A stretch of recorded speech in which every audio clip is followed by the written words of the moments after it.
Classification of control systems. We can classify the control systems like open loop control systems and closed loop control systems, linear and non-linear systems, static and dynamic systems, time invariant and time varying systems, causal and non-causal systems, similarly servo and regulator type systems, CISO and memo systems, means single input single output systems, and multi input multi output systems. Now let us look at what is open loop, closed loop. So when you look at the open loop system, the control action depends on the reference input only. The control action depends on reference input only. Whereas in closed loop control system, we know that the control action depends on the deviation between the input and output. So input is the reference input, output is the actual output that we are getting. So the control action depends on the error of the system, you can say. But again, in open loop control system, we can say that the disturbance cannot be measured and this is passed through the system, that will be affect the your output of the system. Whereas in closed loop control system, the disturbance can be measured and it can be corrected using the controller or any other element, and finally output we can have very less affectance of the disturbance that is applied into the system. So this disturbance can be internal disturbance or external disturbance. We will see the open loop, closed loop in detail later. Now, what is a linear and non-linear systems? So linear system, the output varies linearly with the time. There is a non-linear, output does not vary linear with the input. In linear system, I can say it satisfies both superposition principle and homogeneity principle, where it does not satisfy non-linear system. Best example here we can say that resistor, if you look at the current, I is equal to V by R. When you take the diode current, it is going to be I is I naught into e power minus V by tau minus 1. So this is a non-linearity that we can say.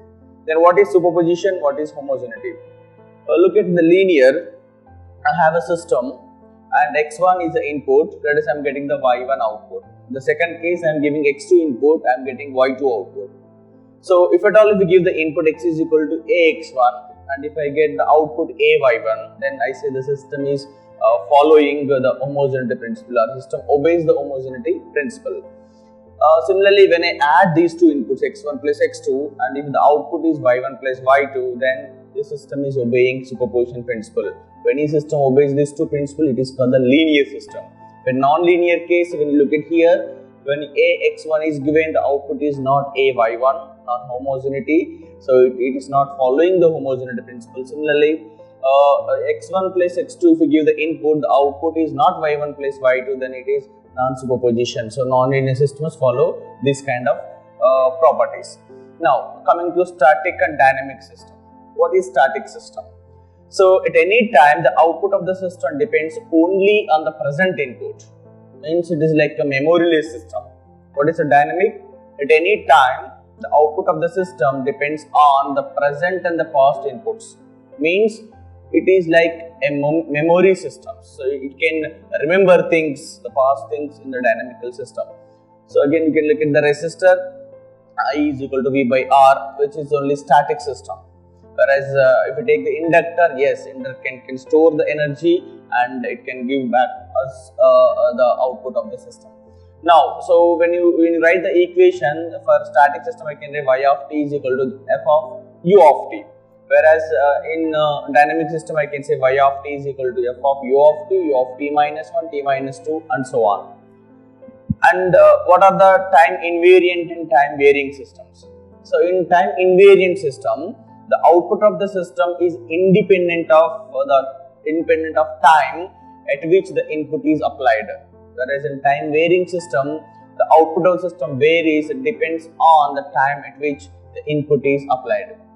So again I can take the example here, the ideal resistor where I of t is V of t by R, so independent of time.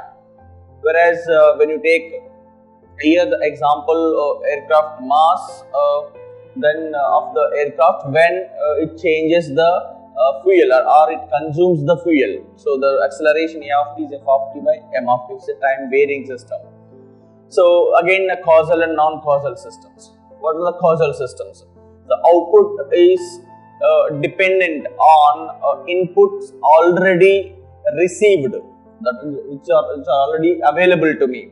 That is a causal system. Where a non-causal system, your output depends on the future inputs as well. That means it is something like system is going to anticipate the future inputs. So this is, whereas your causal system is non-anticipatory system. That means when I write equation y of t, f of x of t, comma x of t minus 1, t minus 2 and so on, because it depends on the previous inputs. Whereas a non-causal system, which is not practically feasible to write y of t, is you can say f of x of t plus 1, t plus 2.